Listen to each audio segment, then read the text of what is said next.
हो गया ना? ओके। तो प्यारे बच्चों, हम पढ़ रहे थे एनसीएफ, और अब तक हमने एनसीएफ में जो पढ़ा, मैं एक बार बता दूं आपको। हमने पढ़ लिया था एनसीएफ में, क्या पढ़ लिया था? हाँ, यस, हमने पढ़ा था कि राष्ट्रीय पाठ्यचर्या की रूपरेखा 2005, और खास बात ये फोटो दिखाई थी आपको, ध्यान रखना है। 2005 वाली चौथे नंबर की राष्ट्रीय पाठ्यचर्या की रूपरेखा है। इससे पहले 3 और पाठ्यचर्या आ चुकी हैं, 1975 में, 1988 में, 2000 में, और ये 2005 वाली है। ठीक है, 2000 वाली एनसीएफ ऐसी 2000 है। एक टीचर्स के लिए एनसीएफ बना था 2009 में। एनसीएफ में 180 पेज हैं, ये आपके सामने दिख रहा है एनसीएफ। इसका जो सार है हम आपके लिए लेके आए हैं। 1986 में राष्ट्रीय शिक्षा नीति आई थी, उसका क्रियान्वयन प्रोग्राम ऑफ एक्शन 1992 के नाम से प्रसिद्ध है। फिर 1993 में बहुत ही खास लर्निंग विदाउट बर्डन वाली रिपोर्ट आई थी, प्रोफेसर यशपाल शर्मा ने ये दी थी। इस तरह से बच्चों में बर्डन था, ये हमने बताया था आपको। 21 फोकस समूह, ध्यान रखने, 21 फोकस समूह थे। और कुल सदस्यों की बात करनी है तो यशपाल समिति में 38 मेंबर थे, लेकिन याद रखना स्टीयरिंग कमेटी में 35 ही मेंबर हैं। 3 एनसीईआरटी के लोग भी हैं 35 के अलावा, तो कुल 38 और 35 दोनों चीजें याद रखनी है आपको। राजस्थान के श्री रोहित धनखड़ हैं, स्टीयरिंग में 35 हैं, वैसे 38 हैं। 22 भाषाओं में लागू किया, 17 राज्यों में लागू किया। और एनसीएफ 2005 में 5 अध्याय हैं, याद रखना। आरटी में 7 अध्याय हैं, पर एनसीएफ में 5 अध्याय हैं। इसी तरह से फिर हम बात कर रहे थे एनसीएफ 2005 की शुरुआत रविंद्रनाथ टैगोर के निबंध से हुई थी, जिसका नाम था सभ्यता और प्रगति, और उसमें बच्चों की 2 चीजें थी, क्रिएटिविटी और जनरस जॉय। फिर 5 निदेशक तत्व थे, बहुत ही महत्वपूर्ण, इनमें जरूर प्रश्न आएगा। पहला था विद्यालय का माहौल पठ्यचर्या का हिस्सा माना जाए। दूसरा, पढ़ाई को रटंत प्रणाली से मुक्त किया जाए। तीसरा, छात्रों को चहुमुखी विकास के अवसर दिए जाएं। चौथा, परीक्षा को कक्षा की गतिविधियों से जोड़ा जाए। और 5वां, प्रजातांत्रिक ढांचे को सुदृढ़ बनाया जाए। ये गाइडलाइंस हैं, ये गाइडिंग प्रिंसिपल्स हैं जो आपके सामने थे, हमने बात करी। अब चलते हैं आगे।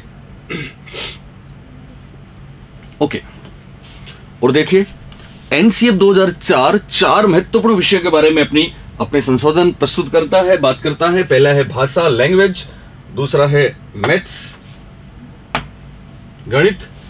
तीसरा है सामान्य विज्ञान, जनरल साइंस। पहला है लैंग्वेज, दूसरा है मैथ्स, तीसरा है जनरल साइंस। ये जीएस जनरल स्टडी नहीं है, जनरल साइंस है। और चौथा है सोशल साइंस, एसएस। तो चारों के बारे में हम बात करेंगे, क्या क्या खास है। ओके,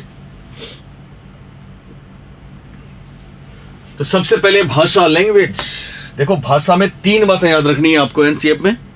एक तो त्रिभाषा फॉर्मूला है, एक भाषा के LSRW कौशल हैं, एक रीडिंग कैंपेन की बात करेंगे हम, पढ़ना जरूरी है। तो सबसे पहले त्रिभाषा सूत्र। कौन सा सूत्र? त्रिभाषा सूत्र, याद रखना। भारत में त्रिभाषा सूत्र पहले दिया था कोठारी कमीशन ने, सबसे पहले त्रिभाषा सूत्र दिया था। कोठारी कमीशन 64 में बना था, 66 में रिपोर्ट आई थी। तो कोठारी कमीशन की संस्तुति पर राष्ट्रीय पाठ्यचर्या में बल दिया गया है क्या, कि आदिवासी भाषा को मातृभाषा के रूप में, उसके साथ ही आदिवासी भाषा को मातृभाषा के साथ शिक्षा के माध्यम के रूप में अपनाया जाए।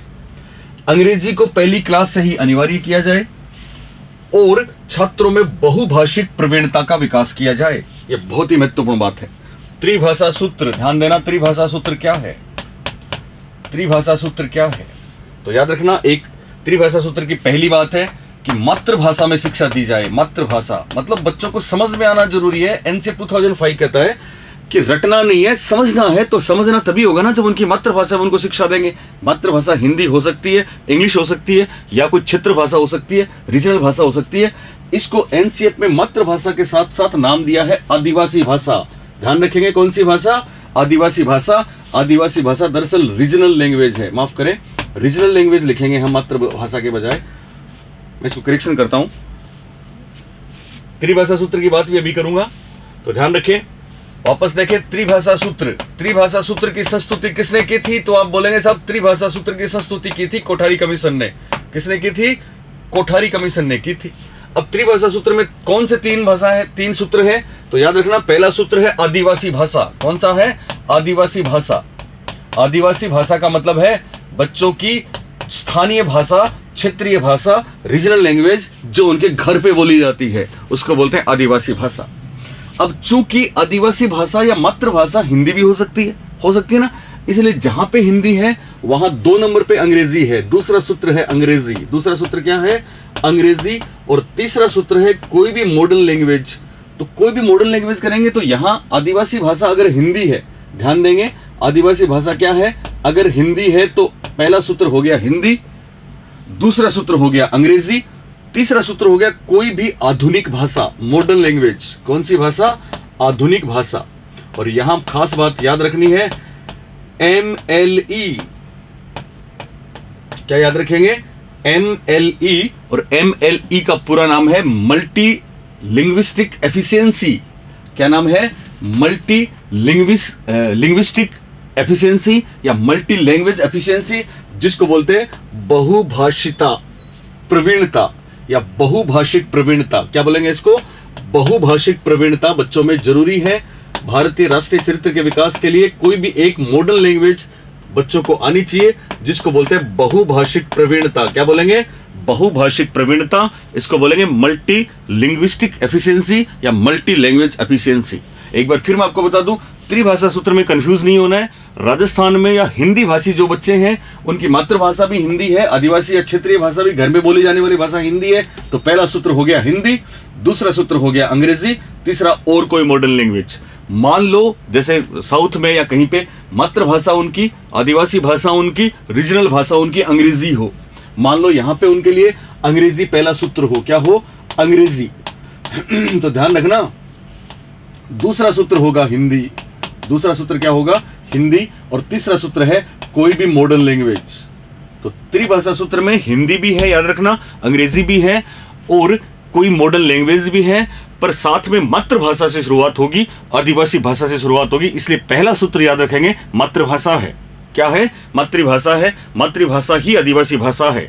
और मातृभाषा और आदिवासी भाषा राजस्थान के बच्चों की मैं बात करूं तो 1 नंबर पे हिंदी है।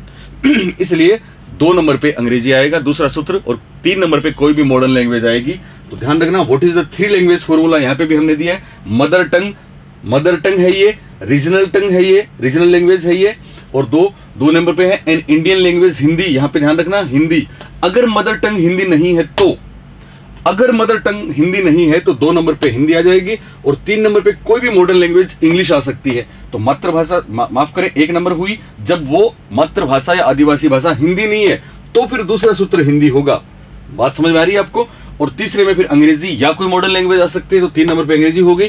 तो इसके हिसाब से आप बताइए, 1 नंबर पे हो गई आपकी घर में बोली जाने वाली कोई भाषा जो हिंदी नहीं है, 2 नंबर पे हो गई हिंदी, और 3 नंबर पे हो गई अंग्रेजी। मोटे तौर पे समझ सकते हैं।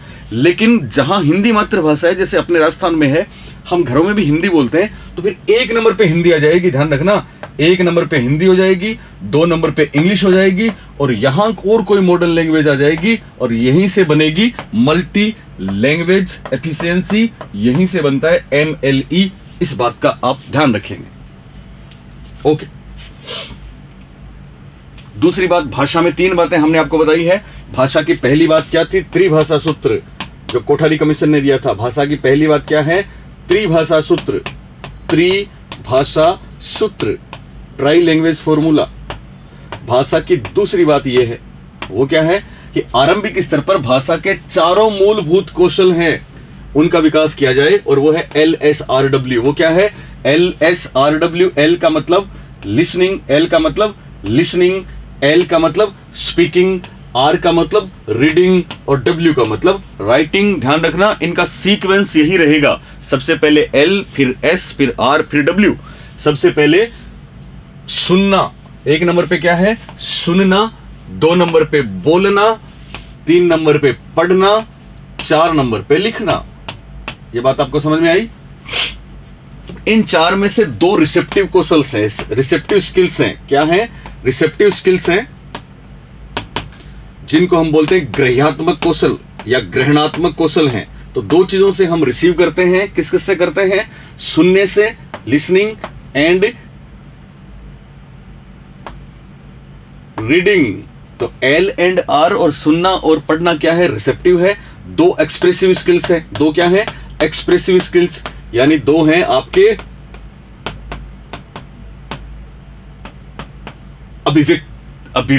अभिव्यक्त कौशल। ठीक है ना। अभिव्यक्त करने वाले दो कौशल हैं, और अभिव्यक्त हम दो चीजों से करते हैं, एक तो है या तो हम करते हैं बोलकर या हम करते हैं लिखकर। तो SNW याद रखना, SNW तो है एक्सप्रेसिव स्किल्स और L&R है रिसेप्टिव स्किल्स। ग्रह्यात्मक कौशल या ग्रहणात्मक कौशल दो हैं, एक तो है सुनना, एक है पढ़ना। और अभिव्यक्तात्मक कौशल दो हैं, एक तो बोलना, एक है लिखना। ये भाषा की दूसरी बात है। और भाषा की तीसरी बात है, आरंभिक स्तर पर रीडिंग पर विशेष बल दिया जाना चाहिए। रीडिंग ध्यान रखना, यहां पढ़ने का मतलब रीडिंग है।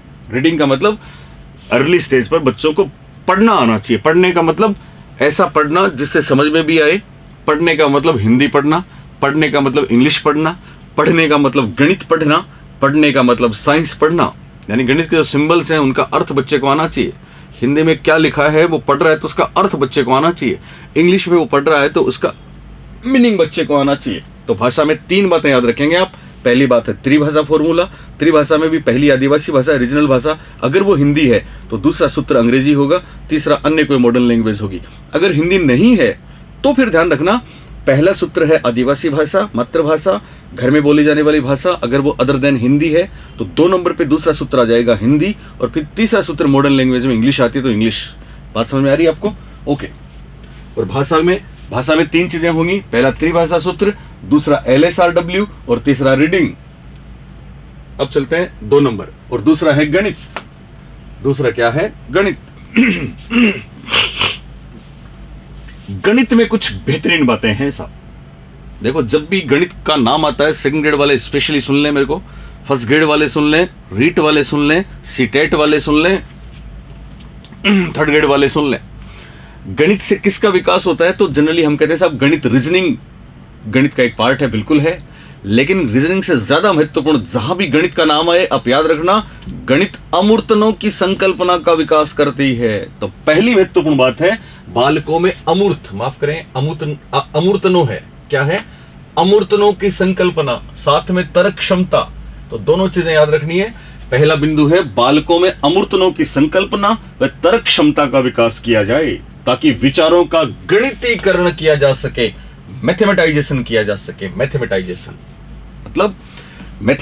का मतलब यह है कि साहब गणित, आपको पता है, हम दैनिक जीवन में गणित की चीजों को लागू करें, हम गणित के बारे में सोचें, तो फिर क्या होगा? फिर मैथमेटाइजेशन होगा, क्योंकि गणित कदम कदम पे हमारे साथ है, गणित हर जगह हमारे साथ है। इसलिए बालकों में मैथमेटाइजेशन कर दें, गणितीकरण कर दें विचारों का। और खास बात, गणित बालकों में कौन सी क्षमता का विकास करती है? तो याद रखना, तार्किक क्षमता तो है ही, साथ में अमूर्तनों की संकल्पना है, क्योंकि गणित अपने आप में एब्स्ट्रैक्ट कॉन्सेप्ट की बात करता है। हम बोले 6 + 7 कितने होते हैं, तो एक झटके में हमारा आप जवाब देंगे साहब 13 होते हैं। ये 13 दरअसल मूर्त नहीं है, बल्कि क्या है? अमूर्त है। तो गणित बोले तो अमूर्त, याद रखना पहली बात। गणित की दूसरी बात है, अनुभवों से गुथी हुई गणित पढ़ाई जाए। तो मैं भी आपको बता रहा था, हमारी जिंदगी में कदम कदम पर गणित है, तो हमको ऐसी गणित नहीं पढ़ानी है कि साहब गणित में आपने MSc कर लिया, लेकिन जब खेत में गए तो फिर आप जमीन को नाप के बता ही नहीं पाए। आप जब मकान बना रहे हैं तो आप बता ही नहीं पाए कितनी ईंटें लगेगी, जबकि आपने पता नहीं कितने घन आपके सवाल किए होंगे। इसका मतलब गणित ऐसे हो जो दैनिक जीवन से जुड़ी हुई हो, इसको कहते हैं अनुभवों से गुथी हुई गणित पढ़ाई जाए। ये एनसीईआरटी की खास बात है। तीसरी बात है, गणित का अन्य विषयों से कोरिलेशन बनाया जाए, सह संबंध जोड़ा जाए। कहते हैं कि साहब गणित बच्चे को थोड़ी मुश्किल लगती है, तो फिर क्यों मुश्किल लगती है? इसलिए मुश्किल लगती है कि साहब हम गणित का दूसरे विषयों से कोरिलेशन नहीं करते, इसलिए ध्यान रखना है गणित का अन्य विषयों से कोरिलेशन बनाया जाए। चौथी बात है, प्रत्येक विद्यालय में कंप्यूटर, सॉफ्टवेयर, इंटरनेट जैसी मूलभूत सुविधाएं मुहैया कराई जाए। इसका मतलब कंप्यूटर है, इंटरनेट है, और आप देख रहे हैं आज हर स्कूल में, आज अभी इस वक्त आप चाहें तो नेट पे जाके देख सकते हैं, शाला दर्पण खोलें और आप अपने गांव के स्कूल में आज कितने बच्चों ने पोषाहार लिया, आपके सामने वो फिगर आ जाएगी। तो ये सारा कमाल गणित का है, क्योंकि गणित नहीं होता तो बाइनरी सिस्टम नहीं होता, गणित नहीं होता तो कंप्यूटर नहीं होता, गणित नहीं होता तो डिजिटल क्रांति कैसे आती। इसलिए याद रखनी है, गणित, कंप्यूटर, इंटरनेट, कनेक्टिविटी की बात करता है, गणित ही इनके मूल में है। तो बहुत ही महत्वपूर्ण 4 बातें हैं, 2 बातें और भी बताऊंगा आपको, 2-3 बातें। गणित में पहली बात है, गणित अमूर्तनों की संकल्पना करता है। किसकी संकल्पना? अमूर्तनों की संकल्पना। इसलिए अमूर्तनों की संकल्पना का विकास होता है, साथ ही तार्किक क्षमता का विकास होता है। दूसरी बात, गणित ऐसी हो जो बालक की निजी जिंदगी से, दैनिक जीवन के अनुभवों से उसको जोड़ दें, फिर कमाल होंगे। तीसरी बात, गणित का दूसरे विषयों से कोरिलेशन करें।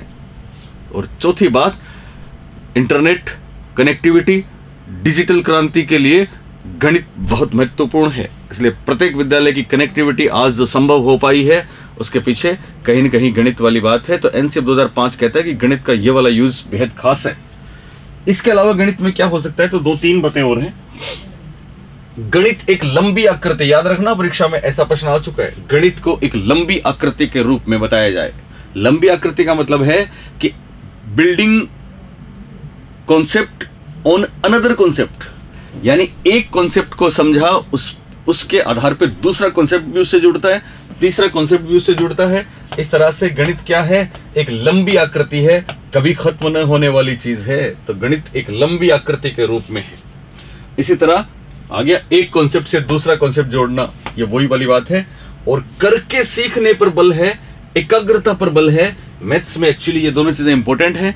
वैसे करके सीखना एनसीएफ में हर जगह है, एकाग्रता भी जरूरी है। तो गणित के ये 5-6 बिंदु याद रखेंगे। पहली बात, गणित में अमूर्तनों की संकल्पना याद रखना है। दूसरी बात, गणित में सहसंबंध वाली बात याद रखनी है। तीसरी बात, गणित अनुभव वाली बात याद रखनी है। चौथी बात, गणित एक लंबी आकृति के रूप में याद रखना है। और पांचवी बात, गणित बच्चों के विचारों का गणितीकरण किया जाए। क्या किया जाए?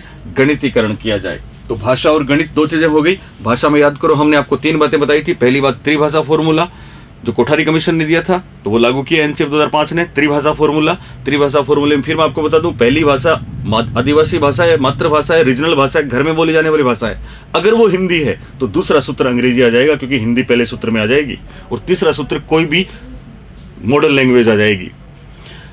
तो हिंदी इंग्लिश मॉडर्न लैंग्वेज हो सकता है। अगर हिंदी घर में नहीं बोली जा रही, मातृभाषा नहीं है, तो पहली मातृभाषा आदिवासी भाषा हो गई, फिर दूसरा सूत्र हिंदी आ सकता है, और फिर तीसरा सूत्र मॉडर्न लैंग्वेज के रूप में इंग्लिश आ सकता है। तो 2 ऑप्शन हो सकते हैं, पहले में हिंदी, दूसरा सूत्र अंग्रेजी, तीसरा सूत्र कोई भी मॉडर्न लैंग्वेज।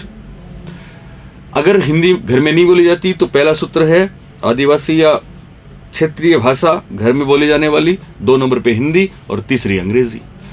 भाषा में 3 चीजें याद रखनी थी, एक तो त्रिभाषा सूत्र, दूसरा LSRW और तीसरा रीडिंग। गणित में 4-5 बातें मैंने आपको बताई हैं। अब भाषा और गणित के बाद तीसरा सब्जेक्ट है सामान्य विज्ञान, जनरल साइंस। सामान्य विज्ञान में भी कुछ बेहद खास बात एनसीएफ 2005 कहता है। क्या है वो खास बात? पहला बिंदु देखिए, बालकों को दैनिक जीवन के अनुभवों का विश्लेषण करने वह उनकी बालकों को दैनिक जीवन के अनुभवों का क्या करने? विश्लेषण करने, वह उनकी सत्यता की जांच करने में सक्षम बनाना बहुत ही बेहतरीन बात है। दूसरा बिंदु है, बाल विज्ञान कांग्रेस की तर्ज पर देश में एक सामाजिक आंदोलन चलाया जाए, जिससे अन्वेषण का माहौल पैदा हो सके। किसका माहौल पैदा हो सके? अन्वेषण का माहौल पैदा हो सके। और तीसरी बात, बालकों को प्रोजेक्ट्स के माध्यम से, प्रायोजनों के माध्यम से ज्ञान दिया जाए। साइंस में 3 बातें, पहली बात है अनुभवों का विश्लेषण करना, दूसरी बात है अन्वेषण का माहौल, और तीसरी बात है प्रोजेक्ट के माध्यम से ज्ञान का निर्माण। तीनों ही बेहद खास हैं। समझिए ये क्या है। और ध्यान दें, सबसे पहले है बालकों को दैनिक जीवन के अनुभवों का विश्लेषण करने में सक्षम बनाए। इसका मतलब दैनिक जीवन वाली बात गणित में भी है और दैनिक जीवन वाली बात साइंस में भी है। कितनी बड़ी बात है, सुने आप, समझें आप। प्रोफेसर यशपाल का एक एग्जाम्पल है, दृष्टांत है। और वो क्या बोलते हैं? वो कहते हैं कि एक लड़की है आदिवासी। कौन है? आदिवासी लड़की है जिसकी उम्र है 18 वर्ष।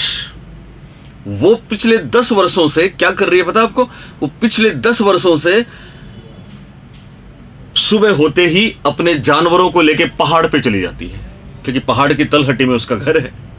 वो क्या करती है? सुबह होते ही अपने जानवरों को लेके पहाड़ पे चली जाती है, पूरे दिन पहाड़ पे जानवरों के साथ रहती है और दिन ढले घर लौटती है। दिन में पहाड़ पर वो क्या करती है सुनना, अगर उसके किसी जानवर ने किसी ऐसे पौधे को छू लिया जिससे एलर्जी हो जाती है या खुजली हो जाती है उस जानवर के, तो वो तुरंत कोई ऐसा पौधा लाती है, वहीं से और उस पौधे को उस जानवर के लगाती है, वो तुरंत ठीक हो जाता है। अगर किसी जानवर को कोई चोट लग गई तो वो जाने कौन से पौधे की पत्तियां लाती है और उनको पीस कर जानवर के लगाती है, उसकी वो चोट ठीक हो जाती है। कमाल कर रही है ना वो। उसको कोई जानवर एनर्जेटिक नहीं रहता या किसी भी वजह से बीमार हो जाता है तो पता नहीं वो कौन सा पौधा जड़ी बूटी के रूप में ढूंढ के लाती है, उसको खिलाती है और उसका जानवर एकदम से ओके हो जाता है। तो कर रही है ना कमाल। वो लड़की ये कमाल करती है, लेकिन वो स्कूल जाने से डरती है, क्योंकि एक दिन वो स्कूल गई थी और जैसे ही वो स्कूल गई, क्लासरूम में जाके बैठी तो वहां पे विज्ञान के बोझिल से और गहरे गहरे लंबे लंबे सिद्धांत चल रहे थे। पता नहीं सर क्या पढ़ा रहे थे और बच्चे क्या पढ़ रहे थे, उसको कुछ समझ में नहीं आया। और बीच में गुरुजी ने उससे पूछ लिया कि ये क्या है, उसके कुछ पल्ले नहीं पड़ा साहब।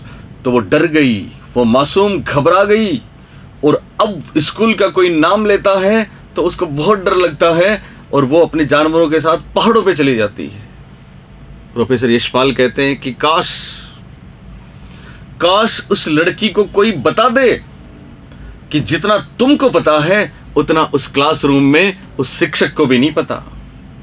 जितना तुम जानती हो, जो तुम करती हो प्रैक्टिकली, क्लासरूम के सिद्धांत वही तो हैं। तो फिर देखना कमाल होगा। फिर वो जिस तरह से खुशी खुशी पहाड़ों पे जाती है, वैसे ही खुशी खुशी क्लासरूम में जाएगी। ये विडंबना है हमारे शिक्षा सिस्टम की, एजुकेशन सिस्टम की, कि साहब वास्तविकता के साथ हम चीज़ों को नहीं जोड़ते। और साइंस में एनसीएफ 2005 में पहला बिंदु ये रखा गया है कि बालकों के जो अनुभव हैं उनका विश्लेषण करवाइए क्लास में, अनुभव से चीज़ों को जोड़िए, फिर देखिए कमाल होंगे। ये इसका मतलब था, समझ में आया। दूसरा है बाल विज्ञान कांग्रेस। दरअसल राष्ट्रीय शिक्षा नीति 1986 जब आई थी, राजीव गांधी लेके आए थे इसको, तो उन्होंने स्कूलों में बाल विज्ञान कांग्रेस बनाया था। क्या बनाया था? बाल विज्ञान कांग्रेस बनाए थे, कांग्रेस क्लब बनाए थे, साइंस क्लब बनाए थे, जिसमें बच्चे एक्टिवली पार्टिसिपेट करते थे, बच्चे कुछ नई नई चीज़ें ढूंढते थे, किसी को एक्सपर्ट्स को बुलाते थे, सब बताते थे। तो मतलब एक माहौल बना था साइंस का, अच्छा माहौल बना था। ये अच्छी पहल थी राजीव गांधी की। लेकिन चूंकि राष्ट्रीय शिक्षा नीति 1986 की बहुत सी बातें बदली भी गई हैं और बहुत ज़्यादा कारगर नहीं रही, पर एनसीएफ 2005 में इस बात को वापस जगह दी गई कि साहब ऐसा ही किया जाए और देश में एक सामाजिक आंदोलन चलाया जाए। ध्यान देना, सामाजिक आंदोलन। सामाजिक आंदोलन का मतलब क्या होता है? जब आपके समाज की कोई बात आती है, आपके समाज पे बन आती है, तो किस तरह से आप उस पर रिएक्ट करते हैं, पता है ना। कुछ भी कर सकते हैं साहब अपनी जाति के लिए, अपने समाज के लिए, और आप करते हो, हम सब करते हैं। प्रोफेसर यशपाल कहते हैं कि अब तो देश पे बनाई है, इसलिए हम सबको कुछ करना है, घर घर पीले चावल बांटने हैं, एक सामाजिक आंदोलन चलाना है। और सामाजिक आंदोलन किस बात का चलाना है? रिसर्च के माहौल का चलाना है। रिसर्च का माहौल देश में बन गया तो देश कितनी तरक्की करेगा आप सोच नहीं सकते। एक शब्द आपने सुना होगा, एक टर्म आपने सुनी होगी, प्रतिभा पलायन। कौन सा शब्द है, कौन सा टर्म है? प्रतिभा पलायन है साहब, जिसको इंग्लिश में बोलते हैं ब्रेन ड्रेन। क्या बोलते हैं? Brain drain. ये क्या होता है जानते हैं आप लोग? Brain drain. ब्रेन ड्रेन का मतलब ये है, प्रतिभा पलायन का मतलब ये है कि जहां टैलेंट को अहमियत नहीं दी जाती या फिर जहां टैलेंट को माहौल नहीं मिलता तो टैलेंट ड्रेन कर जाता है, ब्रेन ड्रेन कर जाता है। प्रतिभाओं को माहौल नहीं मिलता तो प्रतिभाएं वो जगह छोड़ देती हैं, वो देश छोड़ देती हैं। यही वजह है कि बहुत से विकसित देशों में प्रतिभाएं चली जाती हैं। आपको जान के ताज्जुब होगा कि अमेरिका में राष्ट्रपति के चारों तरफ जो लोग हैं, राष्ट्रपति के जो डॉक्टर्स हैं, राष्ट्रपति के जो सलाहकार हैं, राष्ट्रपति के जो एडवोकेट हैं, लॉयर हैं, राष्ट्रपति के जो इंजीनियर्स हैं, आपको जान के ताज्जुब होगा कि उनमें से ज़्यादातर भारतीय मूल के हैं। इसका मतलब वो दुनिया के टॉप डॉक्टर्स, टॉप इंजीनियर्स हमारे देश के हैं, लेकिन अफसोस वो हमारे देश में नहीं है बल्कि विदेशों में शिफ्ट हो गए। पता है क्यों? इसलिए कि उनको यहाँ रिसर्च का माहौल नहीं मिला, और रिसर्च का माहौल नहीं मिला तो वो चले गए। तो हम अपने देश में भी तो रिसर्च का माहौल बना सकते हैं ताकि प्रतिभा पलायन ना हो और फिर हमारे सबके सपने पूरे हों, सपनों का हमारा देश भारत भी बने। इसलिए एनसीएफ में साइंस वाली बात में, साइंस वाले विषय में रखा गया है कि देश में अन्वेषण का माहौल पैदा करना है। और ये ऐसे ही नहीं होगा, ये केवल सरकारी नीतियों से नहीं होगा, बल्कि इसके लिए एक आंदोलन चलाना पड़ेगा, एक मूवमेंट चलाना पड़ेगा। और वो मूवमेंट भी कैसा? Social movement. वो मूवमेंट भी कैसा? सामाजिक आंदोलन। बात समझ में आ रही है? तीसरी बात है, बालकों को प्रायोजनाओं के माध्यम से ज्ञान दिया जाए। यानी प्रायोजना प्रोजेक्ट क्या है? John Dewey, W.H. किलपैट्रिक, अपने यहाँ पे महात्मा गांधी, प्रायोजना में करके सीखना होता है। प्रायोजना दरअसल एक ऐसी विधि है, मैं आपको मेथड्स में कराऊंगा, मजा आ जाएगा आपको। प्रायोजना क्या है? प्रायोजना में बहुत सी बातें हैं, जिनमें एक है ज्ञान की समग्रता, प्रायोजना में एक है लर्निंग बाय डूइंग, प्रायोजना में एक है वास्तविक जीवन को क्लासरूम से जोड़ देना, प्रायोजना में है कि साहब प्रायोजना से पढ़ाई करने के बाद बच्चा प्रैक्टिकली सब चीज़ों को समझ लेता है और केवल सरकारी नौकरी के पीछे भागने की उसको जरूरत नहीं है, क्योंकि प्रायोजना सैद्धांतिक ज्ञान की ही बात नहीं करती बल्कि व्यवहारिक ज्ञान की भी बात करती है। तो प्रोजेक्ट इंपॉर्टेंट है साइंस में। सामान्य विज्ञान की तीनों बातें आप याद रखेंगे। पहली बात क्या थी? पहली बात थी अनुभवों की सत्यता का विश्लेषण करना, क्लासरूम और बाहर के जीवन को जोड़ देना। दूसरी बात थी रिसर्च का माहौल देश में बना देना, इसके लिए सामाजिक आंदोलन चलाना। और तीसरी महत्वपूर्ण बात है बालकों को प्रोजेक्ट के माध्यम से ज्ञान दिया जाना। अब आता है आपका सोशल साइंस, सामाजिक विज्ञान, और इसकी कुछ बेहतरीन बातें हैं, 4 बिंदु हैं शायद इसमें। ओके, तो सामाजिक विज्ञान की SS या सोशल साइंस की कौन सी खास बातें हैं? देखिए आप, एक ही नंबर पे लिखी है वो बात जो बहुत बार परीक्षा में आई, वो है जेंडर वाली। जेंडर के संबंध में न्याय। पहला बिंदु क्या है? जेंडर के संबंध में न्याय की अवधारणा सुनिश्चित की जाए ताकि महिलाओं को पुरुषों के बराबर अधिकार मिले, महिलाओं को पुरुषों से समानता मिले। यहां देखो एक बात समझनी है, 2 कंसेप्ट हैं, आपने सुना होगा, एक है सेक्स, दूसरा है जेंडर। ध्यान रखना, सेक्स बायोलॉजिकल है। सेक्स क्या है? बायोलॉजिकल है। और जेंडर सोशल है। जेंडर सोशल स्ट्रक्चर है। ये जाने कितनी बार परीक्षा में पूछा गया है। मतलब सेक्स तो कोई लड़का है या कोई लड़की है, ये बायोलॉजी उसके शरीर के हिसाब से है। पर जेंडर क्या हुआ? जेंडर समाज ने बना दिया। यानी कोई लड़का है तो वो घर के बाहर के काम करेगा, और कोई लड़की है तो वो घर के अंदर, महिला है तो घर के अंदर के काम करेगी। स्पेशली हमारे देश में चला आ रहा है, हालांकि अब इसमें बहुत सा बदलाव हुआ है, पर फिर भी जेंडर हमारे देश की एक बहुत बड़ी कमी रही है। क्यों? क्योंकि हमने आधी पब्लिक को, हमारे देश की आधी जनता महिलाओं के रूप में है, उनको तो हमने घर में बांध के रख दिया। आप मुझे बताएं, ये कहां लिखा है, कौन से संविधान में लिखा है कि साहब घर के कामकाज महिला करेगी और बाहर के कामकाज पुरुष करेंगे? हमारे देश में ऐसा है, विदेशों में ऐसा नहीं है, इसलिए वो ज्यादा तरक्की की है उन्होंने। अब हम भी इसको बदल रहे हैं, और अच्छी बात है कि बदलाव हो चुका है और रंग भी ला रहा है। जेंडर के बारे में ध्यान रखना, जेंडर है एक तरीके से महिलाओं को एक एक्स्ट्रा बर्डन देना। आपने देखा होगा हमारे देश में इससे पहले तक क्या हो रहा था, कोई महिला प्रोफेसर है तो घर में खाना वही बनाएंगी, पुरुष नहीं बनाएगा। पोछा वही लगाएगी, किचन के काम वही करेंगी, पुरुष नहीं करेगा, क्योंकि सब जेंडर है, समाज की रूढ़िवादियां हैं, परंपराएं हैं, और ये हम देखते आ रहे हैं आज तक हर जगह। आपने देखा होगा हमारी किताबों में भी इसका जिक्र था, जहां जहां हम पढ़ते हैं कि सब हेडमास्टर, चेयरमैन, ये सब क्या है? क्यों चेयर वुमेन नहीं हो सकती? पर हमने आज तक चेयरमैन ही पढ़ा है, इसलिए आज आप देख रहे हैं कि चीज़ें बदलती हैं। पहला तो काम जेंडर को काउंटर किया जाता है, जेंडर पे बहुत सी बातें हो सकती हैं, अलग से मैं टॉपिक लूंगा, जेंडर का काउंटर किया जाता है। और आजकल आपको पता है ना, पहले ये था एक शिक्षक पढ़ाते समय ये करता है और कुक खाना बनाते समय उसको चखती है, लेकिन अब लैंग्वेज बदली गई है, काउंटर किया गया है। और क्या किया गया है? एक कुक खाना बनाते समय उसको चखता है, या एक शिक्षिका इस बात को जानती है। इसका मतलब महिलाओं वाले काम पुरुष और पुरुष वाले काम महिलाएं करें, तो फिर क्या होगा? फिर ये होगी जेंडर काउंटर, जेंडर को चैलेंज करना, विपरीत करना। इससे क्या होगा?